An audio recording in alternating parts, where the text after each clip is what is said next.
The invocation today will be offered by Robert Van Zyl, Chairman of the Secaucus Chippewa Community.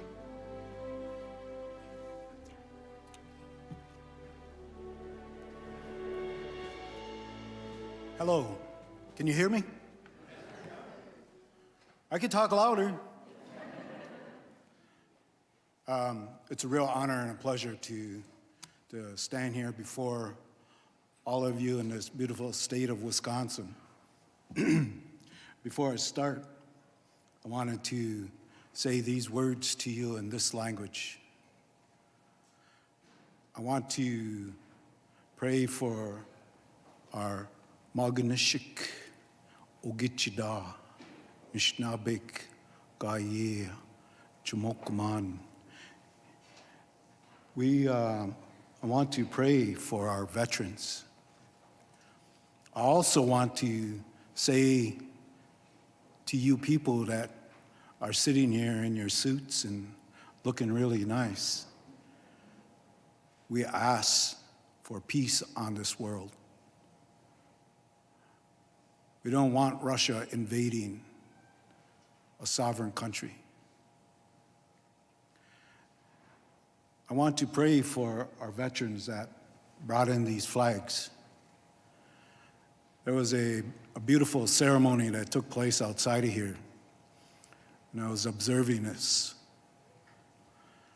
A lady receiving an eagle feather.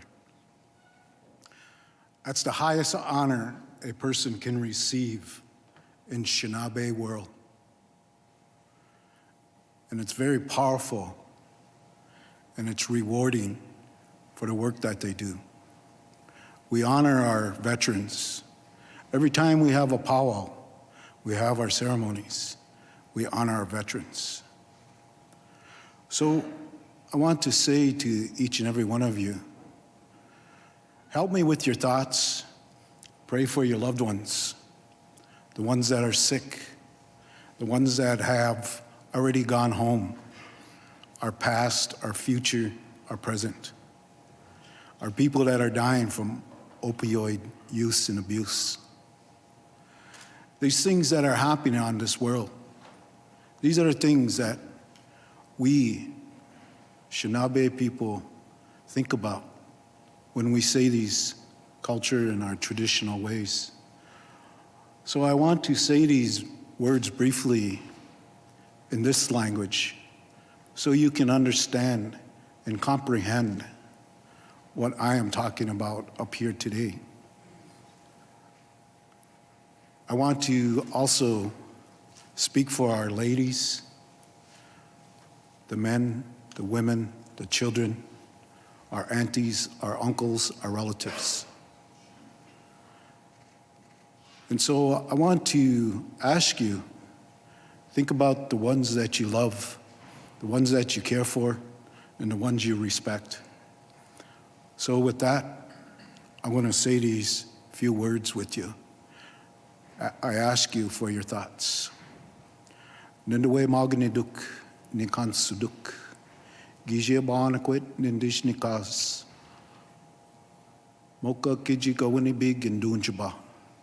Nimi guchiwenda momeno bimadsuin. Mashkauziuin. We do kwa. Without caution. Nemishumas. Jesus, to be Jesus, Niba Jesus, Anung gukwak. Ni me kuchiwenda momeno bimadsuin, mashkauziwin. We do kwa, without caution. Mishumas nan, nakumis wakin. Ni me kuchiwenda momeno bimadsuin, mashkauziwin. We do kwa, without caution.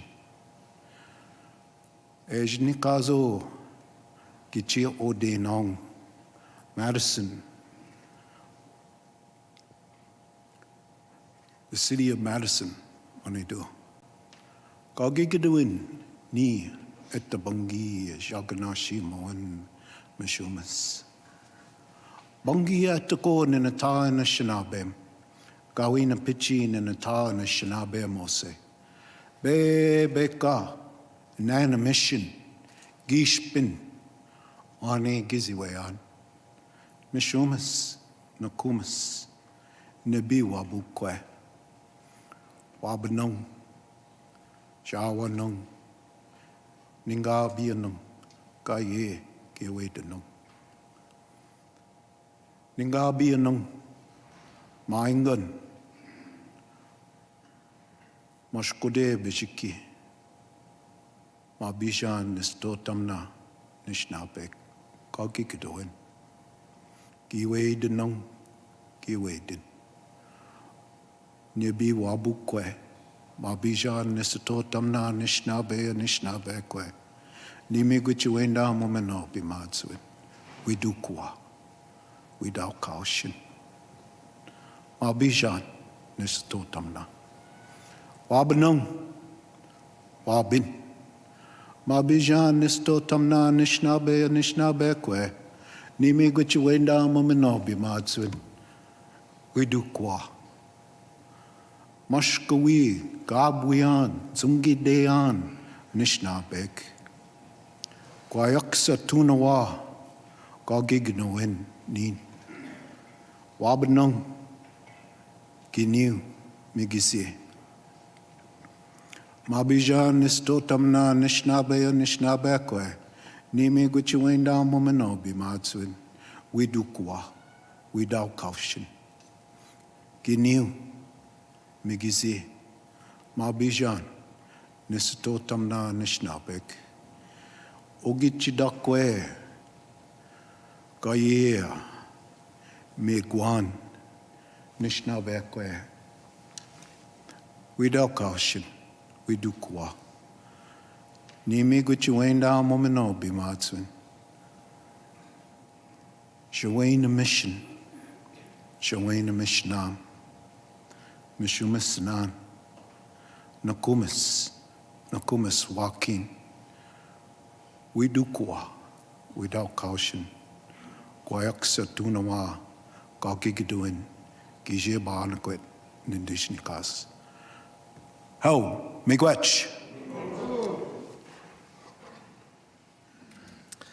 The Pledge of Allegiance will be offered by Joanne Matthews, Brigadier General, Wisconsin Army National Guard, Deputy Adjutant General, U.S. Army, and proud Lac du Flambeau tribal member.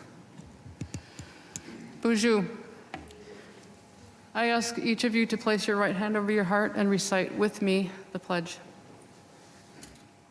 I pledge allegiance to the flag of the United States of America and to the republic for which it stands, one nation, under God, indivisible, with liberty and justice for all. Miigwech. Thank you. First item of business is the call of the roll. The clerk will open the roll.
Hello, can you hear me?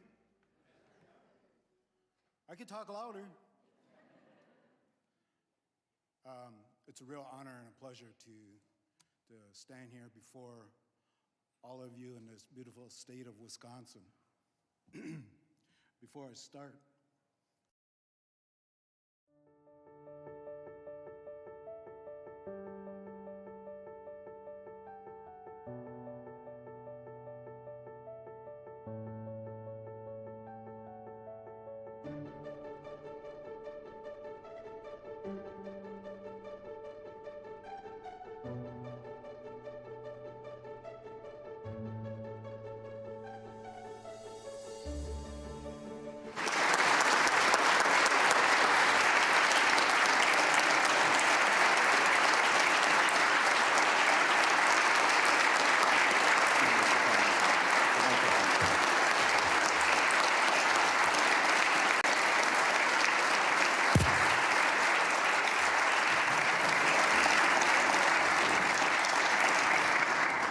Thank you so much.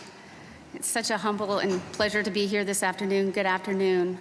Governor Evers, Lieutenant Governor Barnes, First Lady Evers, Speaker Voss, President Kapenga, members of the Senate, members of the State Assembly, constitutional officers, cabinet secretaries, justices of the Wisconsin Supreme Court, fellow tribal leaders, esteemed elders, and other honored guests.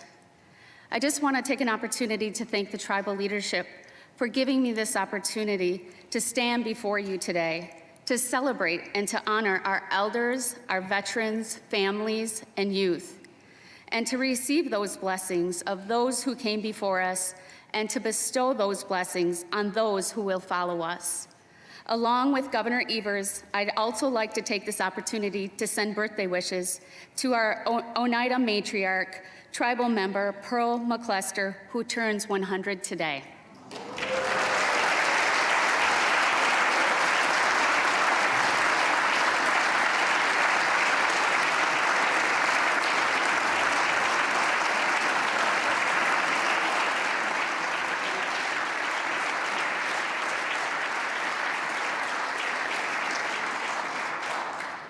I'm sure at 100 years young, Pearl didn't have time today, so she's out doing her thing and celebrating 100 years.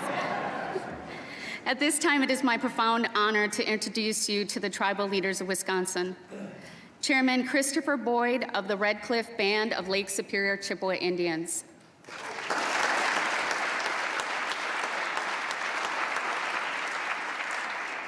Chairman Ronald Corn, Senior, Menominee Indian Tribe of Wisconsin.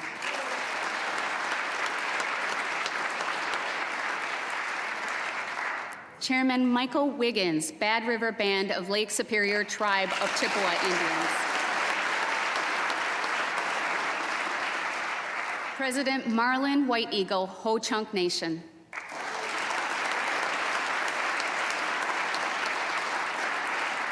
Treasurer Christina Danforth, Oneida Nation.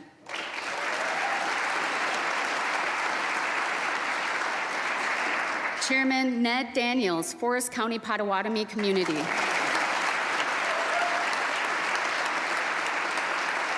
Councilman Tweed Schuman, Lakudere Band of Lake Superior Chippewa Indians of Wisconsin.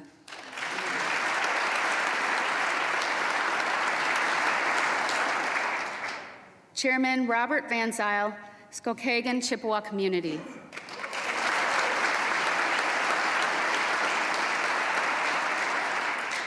Chairman William Reynolds, St. Croix Chippewa Indian of Wisconsin.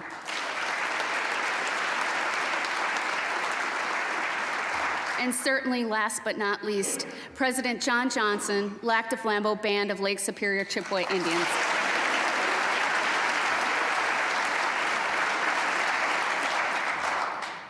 I am grateful for the governor, the tribal leadership, and our state partners in our ongoing efforts to conserve and develop our common resource, to protect the welfare of our communities, and to continue to forge a better union. Today represents an opportunity to examine the current state of our union and how we can collectively forge a better nation by examining the self and moving forward through triumphs, tragedies of the violence and the inequities, and involved in continuous evolution of forging a better union, educational foundation, environment, and healthy state of mind. Our willingness to step up in the face of what we are all experiencing with this COVID-19 virus and pandemic has been awe-inspiring. This moment is a true testament to the human spirit and the love for the people we serve. To know that I had leaders like the ones here today, guided and supported, in something I will forever internally be grateful for.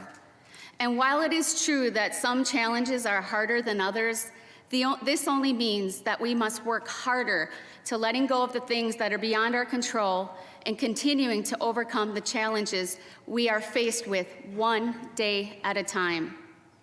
To that end, I feel it's important to revise our collective approach. I will no longer accept the things I cannot change. I will change the things that I cannot accept.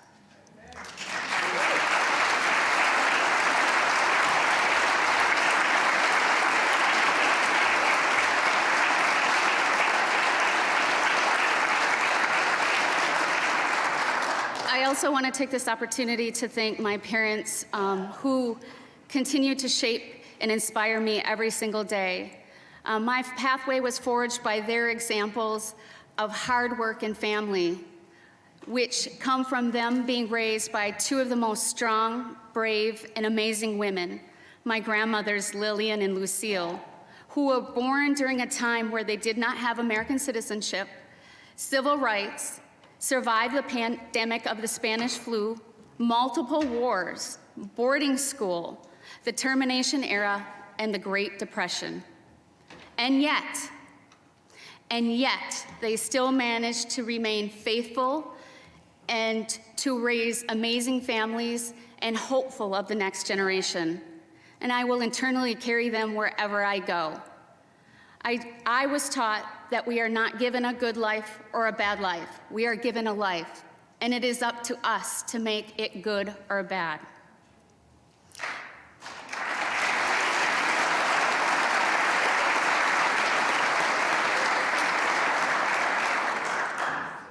Special thanks to our youth, and at a time when the national dialogue about identity are more divisive than ever. Our Native youth are using their strength of their cultures to come together and reach out to others and to mobilize towards meaningful community change. Today, we honor our people and celebrate the rich diversity of all nations. We also want to acknowledge the significant impact of the contributions of what the Wisconsin tribes bring to the state of Wisconsin, culturally, economically, militarily, and historically. In fact, Wisconsin tribes played a significant role in the story of how Indigenous peoples transformed themselves from anthropological curiosities into politically influential voices on both domestic and global issues, in one of the most remarkable paradigm shifts in history. But the truth is, no tribe would have survived if they didn't have the political skills to confront each new challenge or policy that concerned them. From the beginning, Native American tribes have been nations of statesmen and have produced generations like you see here today of leaders who have engaged in every form of politics from the War of 1812 to present. The source of our inspiration today is about statesmanship and tenacity, especially during these trying times. And two of them are two tribal leaders from Wisconsin who helped shape Indian policy in the early 70s, setting the stage for self-determination and modern tribal sovereignty for all 580 federally recognized tribes. These two giants of Indian country showed us by example how Indigenous people can use their voice politically to reshape our futures. Korean War veteran Chairman Ernie Stevens Sr. of the Oneida Nation and Menominee activist Ada Deer both played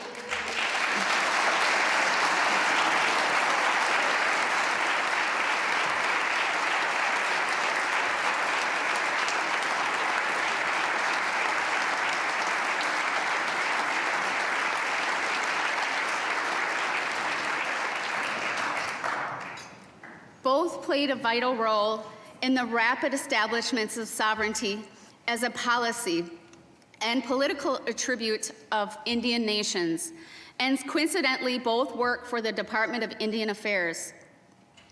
Chairman Stevens, as the American Indian Policy Review Commission's Executive Director, and Ms. Deer as the Assistant Deputy Secretary, after she was able to assist her tribal nation in regaining its federal recognition. Their vision and hard work helped shift the narrative from Indian tribes as wards of the government into modern political nations that contribute hundreds of billions to the national gross domestic product. These leaders set the stage for American Indian nations to explore the possibilities of new political status and chart a course for economic independence that will continue for generations to come.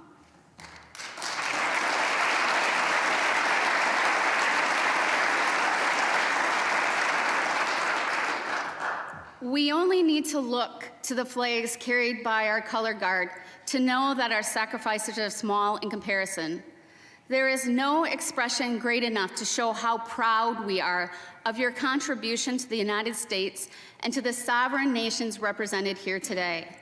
Since the beginning of the Republic, American Indians have served at the highest rate per capita of any nationality in the United States. In our community,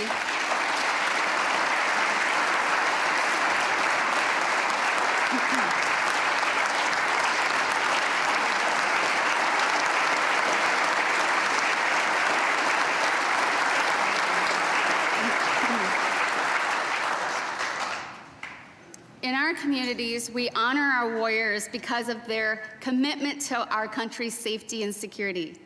But with that comes the responsibility of meeting the collective needs of all veterans, and we must ensure that the challenges they face are being addressed and facilitated.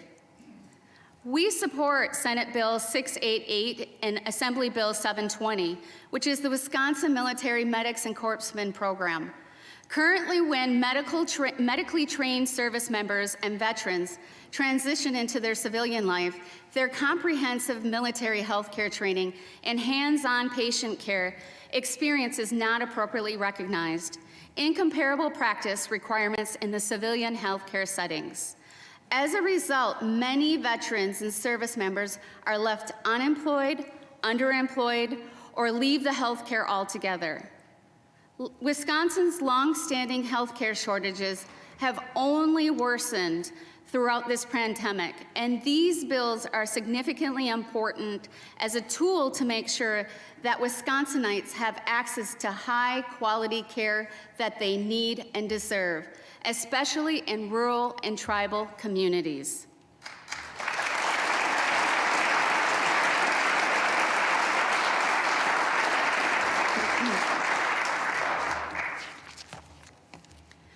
As we struggle with COVID-19 pandemic and the economic revitalization, Indigenous communities are no longer content to wait for others to make decisions for us. These days are gone, and given the tribe's leadership and forward movement during the pandemic to protect not only our communities, but the communities around us, I believe there were lessons to be learned from the tribe's responses to the pandemic. In the last several years since the pandemic, 1.5 million Americans have died, and many of those deaths were unnecessary due to the politicalization and failure to take serious the worst global public health crisis in over a century. But tribal nations chose a different path.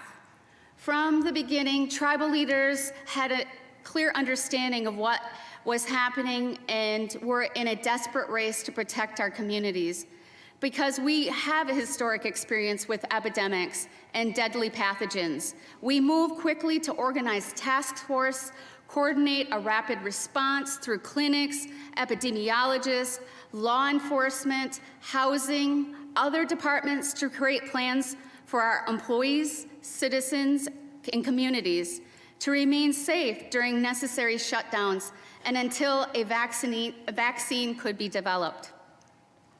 We solicited Governor Evers for assistance from the National Guard to help with vaccines and testing. We reached out to state nationals and tribal organizations for PPE, isolation, and quarantine guidelines. Because in our small tribal communities, the loss of any citizen is too high of a price. And losing a single elder, as it's described, is like a library burning down. And with it, the loss of our culture, our traditions, and teachings also go with that. I want to thank Governor Evers, Secretary Timberlake, and the Wisconsin National Guard for becoming our comrades in arms in the battle of COVID-19. Our tribal communities are profoundly grateful for Governor Evers' leadership and the collaboration of his team, and especially all of those frontline workers we thank you for your sacrifices you make every single day, and especially during the pandemic. Your dedication and commitment and courage deserve our deepest gratitude and admiration.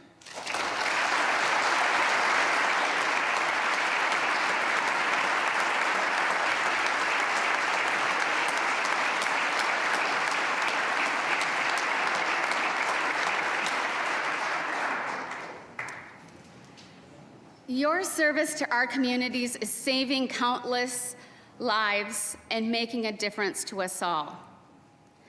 The conversation of our democracy is also at stake.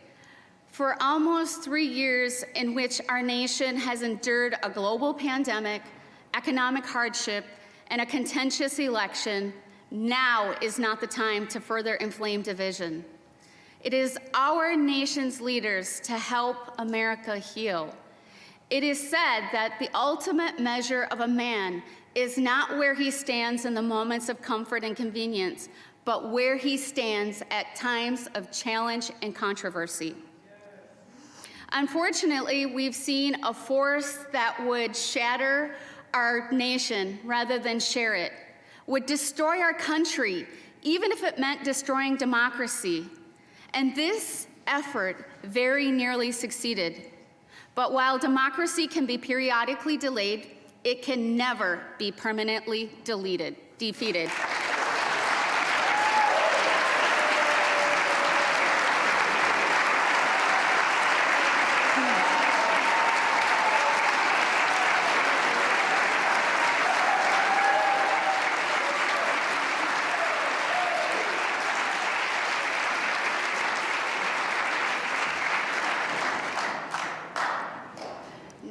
Native Americans were denied American citizenship and voting rights until 1924. And that history had a chilling effect on electoral and civic participation. Exercising your right to vote is critically important. This is about the well-being of the United States citizens. Eradicating barriers to political participation for Native Americans would improve socioeconomic status, self-determination, land rights, water rights, and health care. Thus, I applaud Speaker Voss, who upheld the intent of the integrity of this process in Wisconsin, with the emphasis on the need to focus on the future. Legislation suppressing the right to vote purports to be neutral. However, in many instances, it undermines the basic right to participate in our democracy. The loss of the right to vote is the loss of the voice in the democratic process.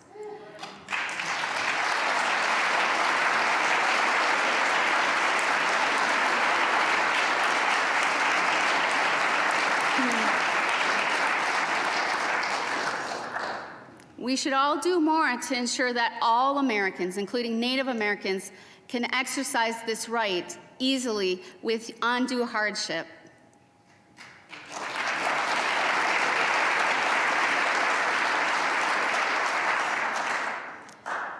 Conservation of our natural resources are imperative. We do not inherit the earth, we borrow it from our children and grandchildren. The woodland tribes of the Great Lake area were the first to use the many resources of the Great Lakes Basin. Abundant game, fertile soil, and plentiful water enabled the early development of hunting, subsistence, agriculture, and fishing. Respecting and caring for the Great Lakes is an inherent responsibility passed on for generations. Food impacts all parts of our daily life. It isn't about feeling full and satisfied. It's also about feeling connected to community and belonging. Across cultures, food is a way to bring people together at the table and celebrate our shared humanity. On a hierarchy of needs, food, water, shelter, and rest are foundations for healthy humans. Without these fundamental pieces in place, it's difficult to advance to thinking about safety, community, and our potential. Food security is at the baseline of human survival. Without it, we cannot thrive, let alone survive. Our tribal food sovereignty initiatives promote traditional foodways and indigenous health through foods tailored to American Indian dietary needs. The USDA is partnering with tribal serving organizations on multiple projects that reimagine federal food and agricultural programs from an indigenous perspective and inform future USDA programs and policies. We must all continue to look at ways in transforming America's food system with a greater focus on resilient local and regional food production, fairer markets for all producers, ensuring access to safe, healthy, and nutritious food in all communities.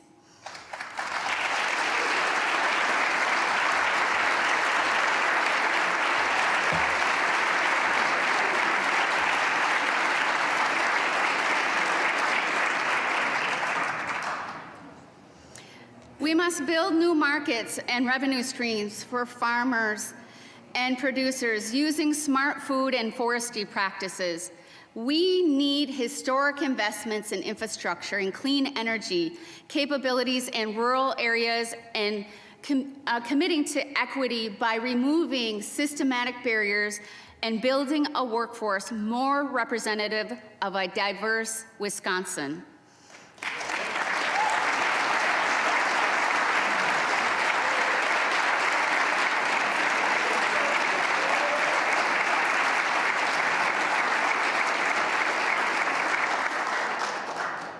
Especially as it relates to the continuous threats of the climate change, pipelines, and extractive mining.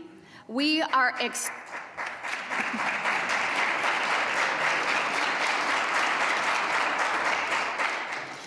extremely concerned with the inadequate environmental analysis of Enbridge Line 5 pipeline reroute. It does grave injustice to frontline tribal communities. The Wisconsin Department of Natural Resources is responsible for determining whether infrastructure projects proposals in the state are environmentally sound. In December, the department released, as we understand, a draft which we believe on an environmental review was a very dangerous plan by Enbridge Energy to relocate part of Line 5 oil pipeline where it runs through the Bad River watershed. Both the plan and the environmental review did not factor the hazards this proposal creates for the surrounding communities, including the Bad River Band of Lake Superior Chippewa Indians, as well as the ecosystems of the surrounding rivers and the local drinking water supply. The pipeline crosses over 280 rivers and streams that flow indirectly into the Great Lakes waters that supply drinking water to over 40 million people. The Great Lakes are the lifeblood of tribal nations across Ontario, Wisconsin, Minnesota, and the Upper Peninsula of Michigan, who depend on this connected tributaries, coastal waters, groundwater aquifers, and fish and plant populations to sustain their supply of water, food, and ancient medicines for well over 10,000 years.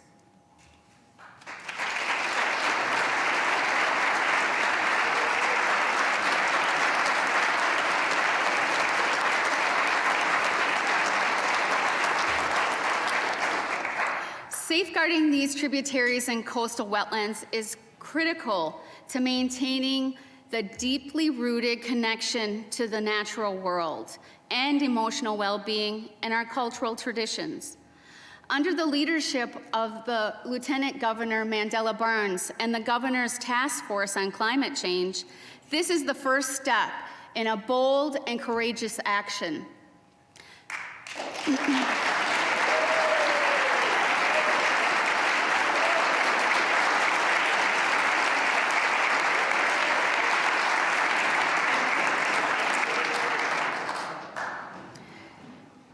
It was intended and developed collaboratively by appointees from all sectors, institutions, and communities across the state. The effect of climate change transects all sectors, geographies, and people. And while we all experience these changes, low-income communities and communities of color are disproportionately impacted, bearing the most severe consequences. Failing to act swiftly and leaving the climate crisis to manifest unchecked will continue to wreak havoc in Wisconsin and across the nation.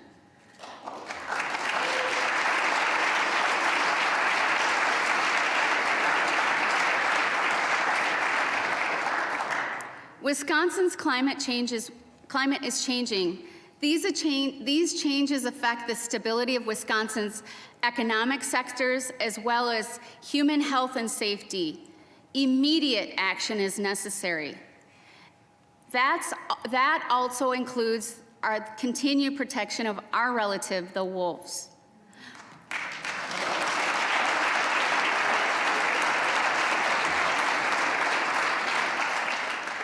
We have to ask ourselves, what kind of earth are we giving our children and grandchildren? The goal of conferring rights to nature is to secure the highest level of environmental protection under which an ecosystem can thrive, ensuring rights are not violated. These nature rights are very often associated with human rights, especially the right to a clean and healthy environment.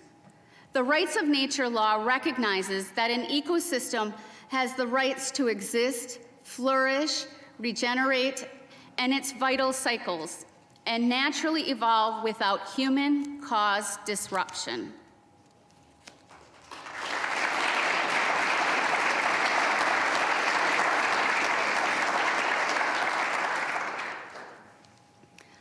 The treatment of Native American people in American history is really not an easy one to tell. It's not easy to hear, and it's even harder to acknowledge.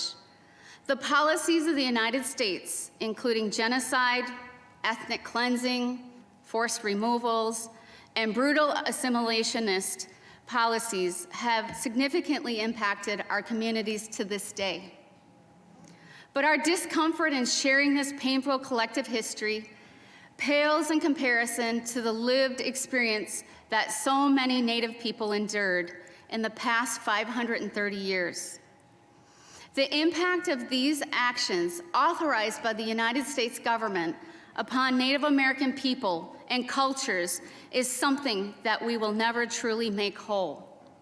But there must be a willingness to teach a balanced account of U.S. history that incorporates accurate, comprehensive, and relevant curriculum in Native American history and culture.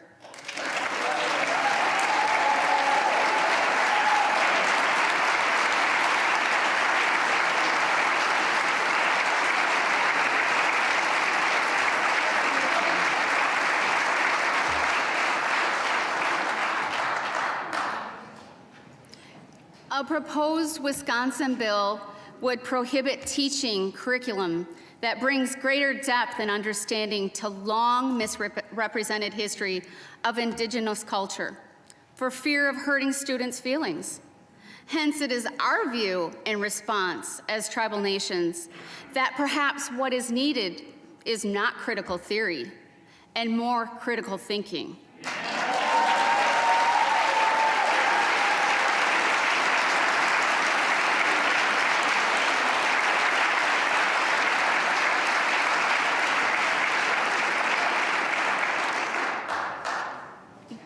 But to have critical thinking, you have to face the full paranormal national history head-on. As co-equal domestic sovereigns, we have a federal trust and treaty-based relationship with the United States. As you can see from the many tribal members here today, American Indians are not a people of the past.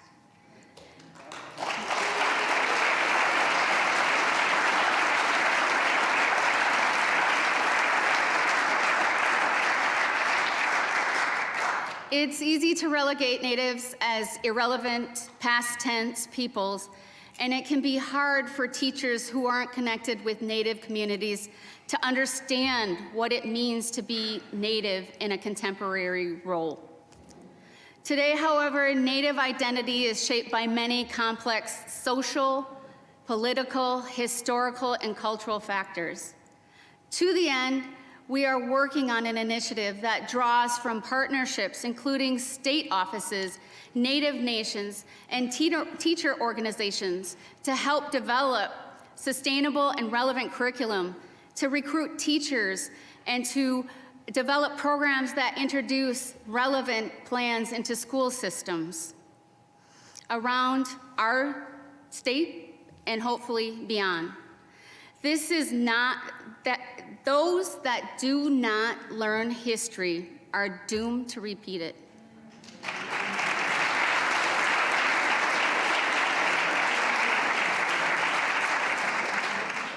Those words were first spoken by George Santana, and really, quite honestly, they're still very true today, and because of how true they are. History, with all its glory and ugliness, gives us the opportunity to learn from past mistakes. It helps us understand the many reasons why people may behave the way that they do. As a result, it helps us become more compassionate as people and more impartial as decision makers.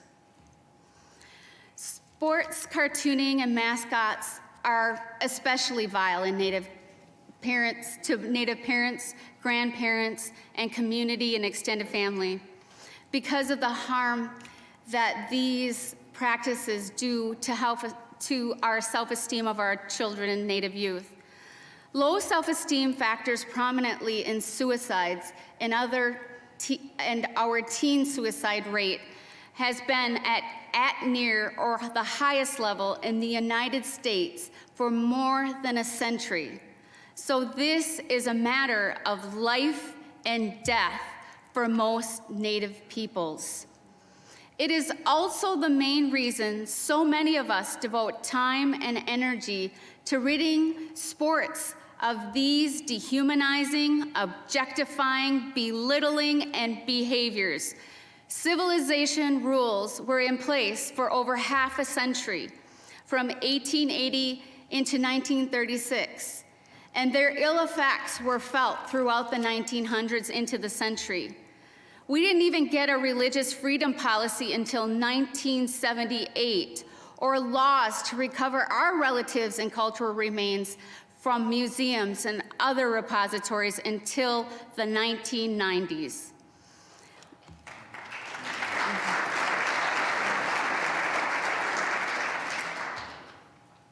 We are still the only segment of society that cannot use the First Amendment to protect our sacred places. Far too long, Indigenous people have faced discrimination, disrespect, violence, and oppressive use of words and imagery. And as long as we can be treated badly in this very public way, Native people will continue to be persistently mistreated, and our collective and individual rights will be at risk. To do nothing to change these hurtful practices and to allow its continuation in any context is a complicit perpetuation of derogatory, bigoted, and harmful practices, and it is nothing short of lateral violence toward Native American people. Words and images do matter.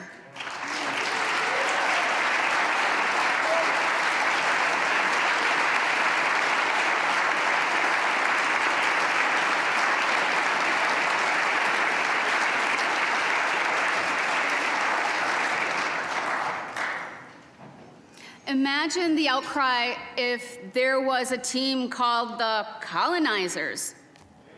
Why should we care about preserving tribal language? In our communities, language is culture. When a language becomes extinct, just like the gray wolf, it can take with it much of our history and the culture of our people who spoke it and continue to revere it. I cannot stress enough the importance of retaining our tribal languages. Our languages teach many things about us. Language identifies our relationship to all our relatives, including our four-legged, winged ones, and the ones that live in the water and crawl upon the earth, and those that grow from the earth. We also need our state to continue to invest in our K-12 public school systems,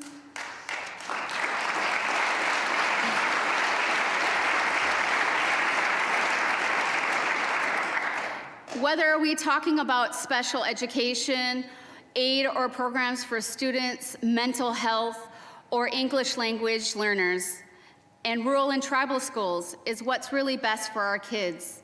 An investment in our public school system is an investment in the broader economic wellness of the entire state.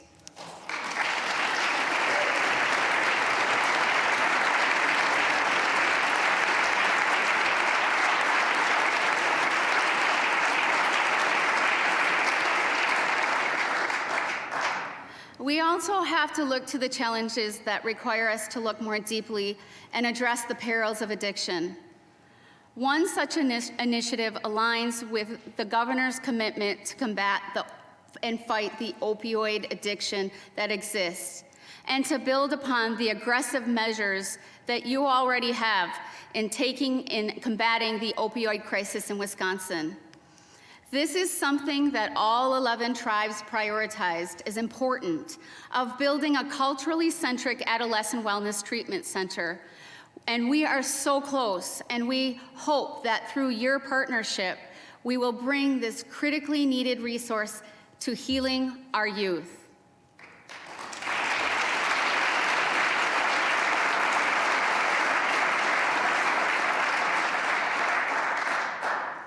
My sister, Leah Denny, founder of the Her Wellness Institute, put it best. She said, "Our Indigenous communities are answering a call to come together, and many of these efforts are embracing a matriarchal and shared leadership approach. Together, we will co-create a wellness ecosystem for health justice that centers our communities' shared experiences, prioritizes our collective safety, and transcends our community in a state of perpetual perpetuity." Mental health reaches all aspects of our lives, and we need to address the deep ache for healing from the generational pain of historical trauma. That accompanies unresolved grief. These experiences are shared across all families in Indian country. Experiences like the forced removal of children, removal off homelands, allotment, urbanization, assimilation, outlawing language and traditional practices, foodways, ceremonies, bullying, including acts of the Western patriarchal violence, and genocide, to the relentless and intergenerational heartache and grief for our missing and murdered Indigenous people. To decolonize racist educational curriculum, practices, and mascots. These unforgiving events impact our youth, who have inherited the consequences of these inhumane practices. There is no such thing as individualism in mental health. From domestic violence, sexual assault, intimate partner violence, community violence, sex trafficking, substance abuse, overdose, imprisonment, high school dropout, and severe mental conditions. Access to equitable childcare and unemployment and homelessness. All of this is mental health.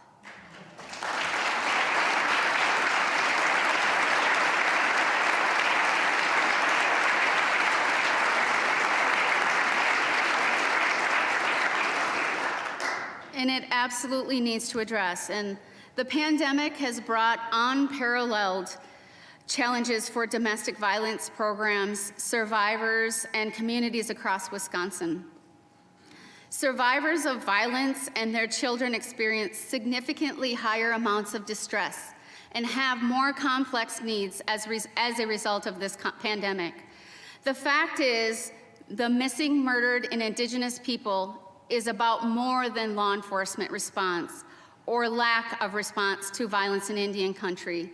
Some of those pieces are certainly detrimental, but at the crux of MMIP is the length of time in which American Indians and Alaskan Natives have been continuously devalued, fetishized, humanized, and discarded.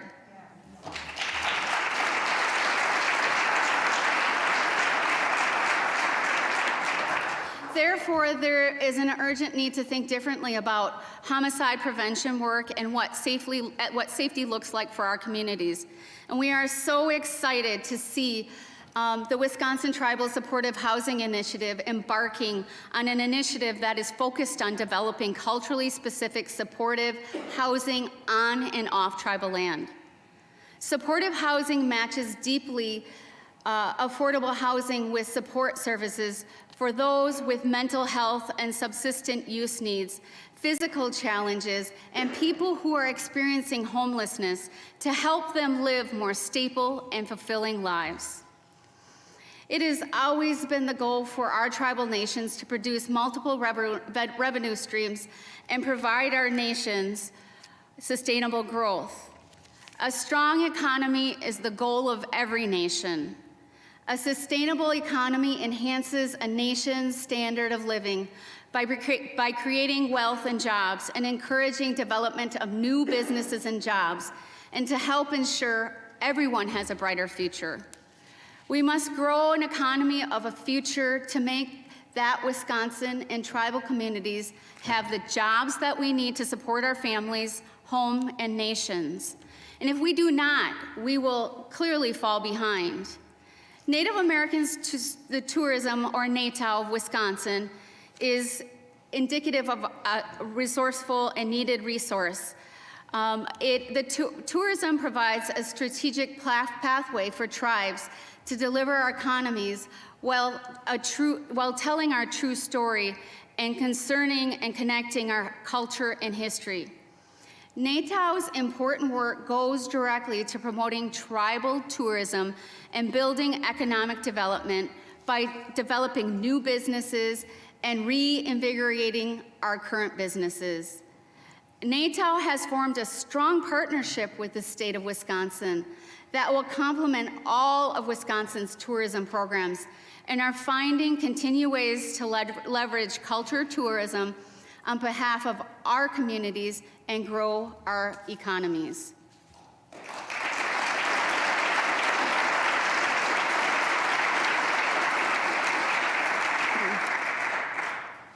We all know nothing succeeds without a plan, designated resources, or an infrastructure. And NATOW is currently working diligently on a variety of initiatives around outdoor recreation, scenic byways, agricultural tourism, native art and culture, all of which intersect with tribal economies now and into the future. The tribes are here. Reach out, state leaders. We are ready to begin work on the new challenges we face. We need to build bridges, not walls, and the tribal nations stand ready to support you as we work to address the need for access to technology and to expand broadband access for all areas in need.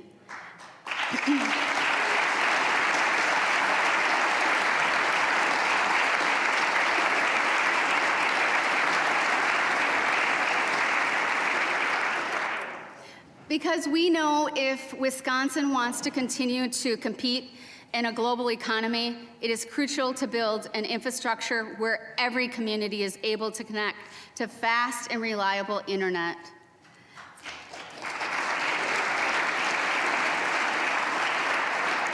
This initiative would triple the state's broadband and technology investment and would allow all Wisconsin communities, especially rural and tribal communities, to compete for jobs, improve our overall education, and provide a higher quality of life. The tribes have already committed millions of dollars to Wisconsin's infrastructure to build roads, parks, external businesses, and cultural centers, to name a few. The need for action in Wisconsin is clear, and recently released state-level data demonstrated that the bipartisan infrastructure law will deliver for Wisconsin.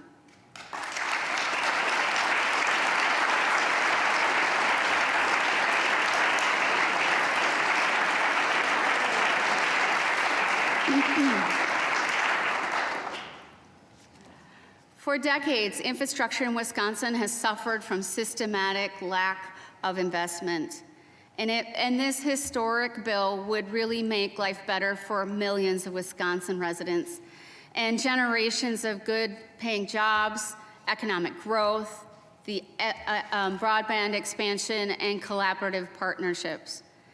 And specifically, it would include reconnecting communities through that pilot program declared for states, local governments, and tribal governments, and building and designing that.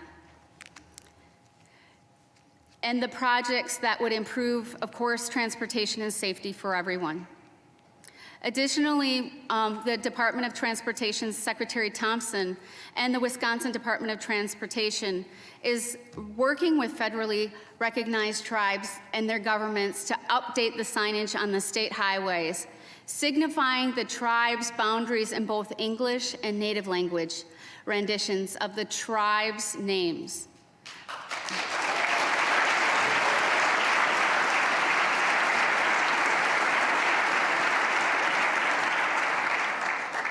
Recently, the Red Cliff Band in Bayfield unveiled their sign, their first dual language sign in Ojibwe language and English, reflecting the importance of language in our communities. These initiatives are crucial because when tribes succeed, the state of Wisconsin succeeds.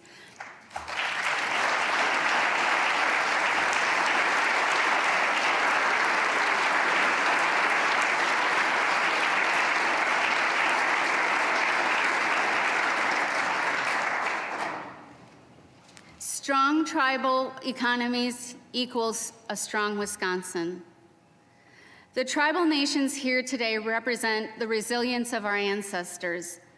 We are the seeds that descended from those who survived forced removals, genocide, termination, and assimilation.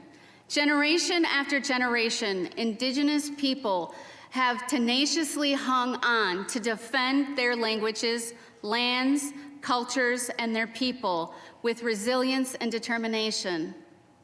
Once thought of a remnants of a human's past that disappeared in the fog of history, Indigenous peoples and their ancient wisdom are more relevant than ever. And against all odds, we are still here today.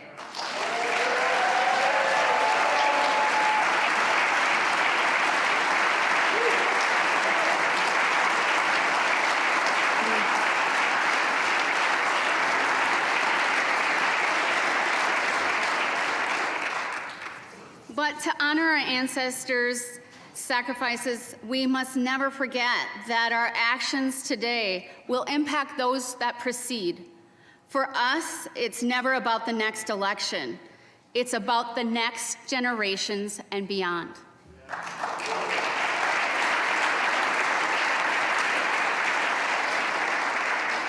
Unlike what has been depicted in history, books, and media, tribes are not monolithic.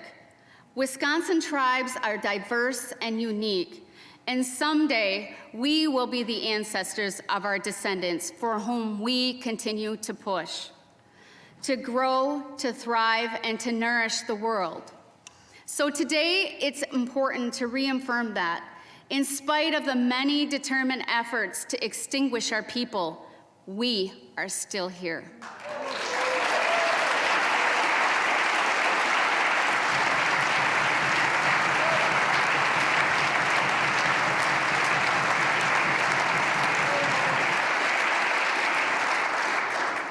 Not only that, but the next generation of our young people are now emerging as political actors in global, regional, and local debates. That is why representation truly matters, and it is so critical to preserve the sanctity of democracy, where diverse groups of people are included where decisions are made. That is why voting is so sacred.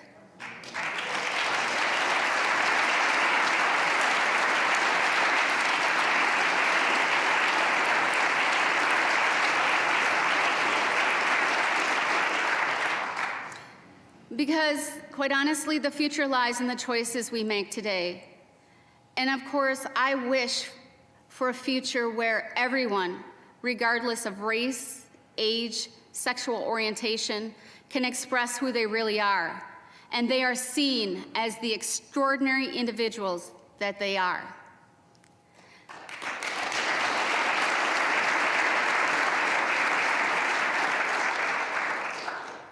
And today, it's for Isabella, and especially for those who feel like you don't fit in this world.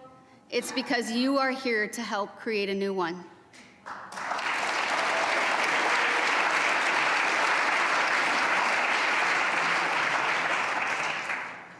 Our future is diverse and female, and we are rising to leadership roles in politics as in any other institutions. Like I always say, it's like fry bread and women. If you don't let it rise, it isn't going to turn out well for you.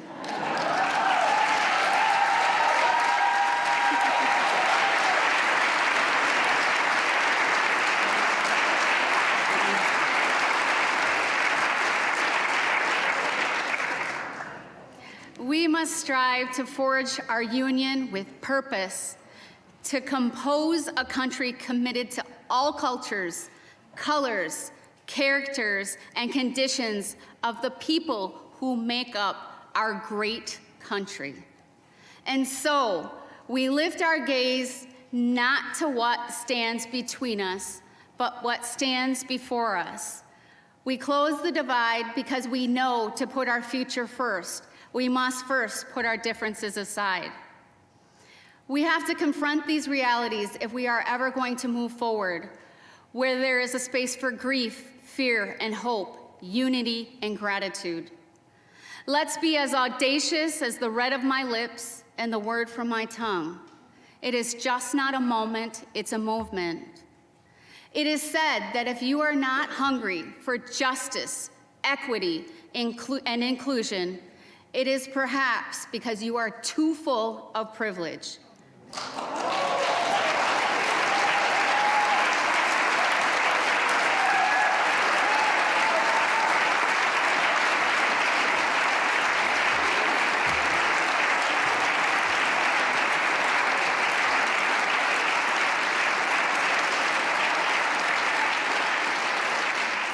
And quite honestly, I don't know about you, but I'm starving.